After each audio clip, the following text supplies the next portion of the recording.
The Dalek silhouette is iconic. It's an immediately recognisable piece of Doctor Who iconography, and even before Doctor Who was revived, it was established as a timeless staple of British pop culture. There have been attempts to redesign the Daleks in the past, some of which have been subtle, others have been more radical. But in the end, the Daleks always return to the basic shape that we have known them for decades now. The reason for this is simple. The Dalek design is bizarrely perfect, and you cannot improve on perfection. This is something that the production team who worked on the revived series of Doctor Who in 2005 understood, and when the time came to create an updated Dalek design for Series 1 of Doctor Who, their creative choice to stay as true to the original Dalek design as possible, while also adding bulkier, battle-worn and burnished metallic detailing to the prop, created one of the greatest Dalek designs in the history of Doctor Who. But before we get into that, there is a short anecdote about the implementation of the Daleks into Series 1 of Doctor Who that you might know already, but I thought would be fun to share here just in case there's anyone out there who doesn't know about this. Remember the Toclophane from Series 3? The floating metal balls with spikes and laser guns who help the Master take over the world and are eventually revealed to be mutilated humans from the far future who have adopted childlike personalities and retreated into horrific metal weapons of death to cope with the collapse of everything at the end of the universe? Well, it turns out that the idea for these creatures actually germinated during the production of Series 1, with showrunner Russell T Davies working on the idea of what would later become the Toclophane as a potential replacement for the Daleks, just in case the Terry Nation estate, who own the rights to the Daleks, refused to allow the BBC to use them in Doctor Who. It's interesting to think that the entire course of New Who's story and themes might have changed had the Daleks not been used. Presumably, the species who wiped out the Time Lords during the Time War would have been humans from the far future, creating a dynamic between the Doctor and humanity that would certainly have been fascinating, even if it had come about due to the unfortunate absence of the Daleks. Regardless, after some back and forth, the Nation Estate did allow the Daleks to be used in the revival, and Edward Thomas of the BBC Art Department was put in charge of designing the new look of the Daleks for the revived series. Thomas wanted to Mini Cooper the Dalek design. Just as Mini had updated their classic 1960s design with a bulkier look in the 2000s, Thomas and the art department wanted to do the same for the Daleks. Artist Matt Savage created concept art for the new Dalek design, rendered in a range of different colours, though Russell T Davies insisted from the start that the Daleks would be bronze and gold, and this was the colour scheme that the production team went with.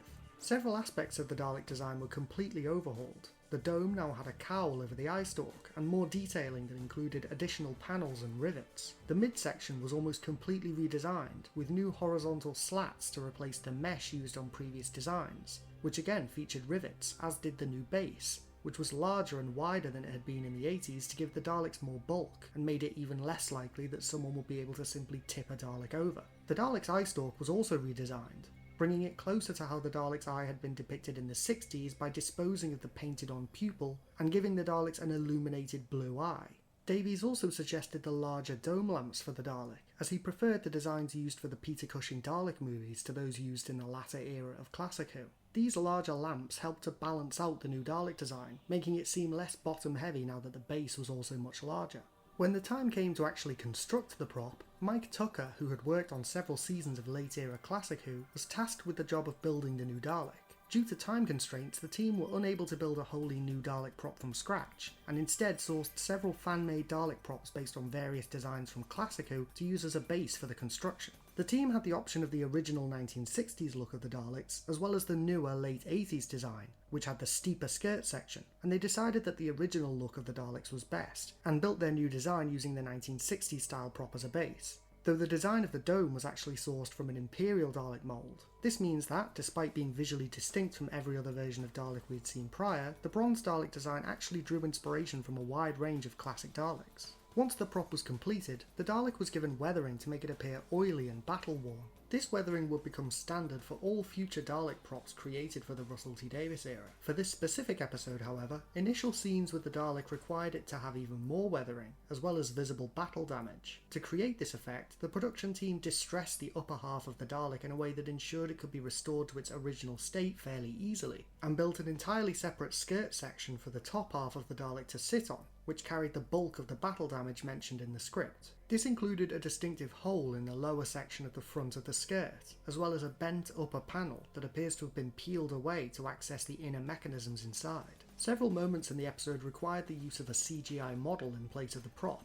For the scene in which the Dalek rotates its midsection to fire on troopers at either end of a corridor, close-up shots of the Dalek rotating were created using CGI, as well as some wide shots including one of the Dalek as it glides away. However, for the close-up shots of the Dalek dome, the physical prop was used. CGI was also used for scenes of the Dalek in flight, specifically the scene in which it hovers up the stairs, and the later scene in which it flies during the warehouse massacre. But for certain shots, this effect was actually achieved by lifting the prop on a platform, which was then edited out in post-production. For the scene of the Dalek opening its casing, CGI was used for the opening mechanism, and a physical prop was created of the open Dalek, which was placed on a standard Dalek skirt. The Dalek mutant itself was also a physical prop, which used complex animatronics to control movement of the eye, tentacles, and body of the Dalek, and it was covered in a sickly slime that oozes over it during the scenes in which the open Dalek speaks to Rose. This same mutant prop was also used to depict the Dalek Emperor later in the series, but unfortunately the fact that the prop was submerged in water for its scenes ruined the animatronics inside, meaning a combination of CGI and a brand new prop had to be used for later appearances of Dalek mutants in the revival.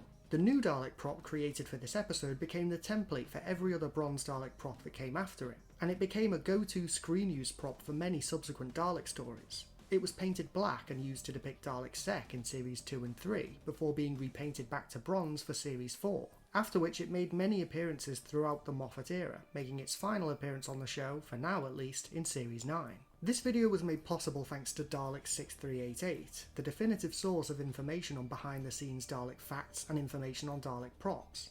If you would like to learn more about Dalek prop history spanning the entirety of Classic Who, New Who and beyond, you can find a link to the Dalek 6388 website in the description below. What do you think of the props used for Dalek? Do you want to see the original Bronze Dalek prop show up on screen again? Or should it perhaps be preserved in a prop museum, marking its status as a key aspect of Dalek history? Let me know in the comments below.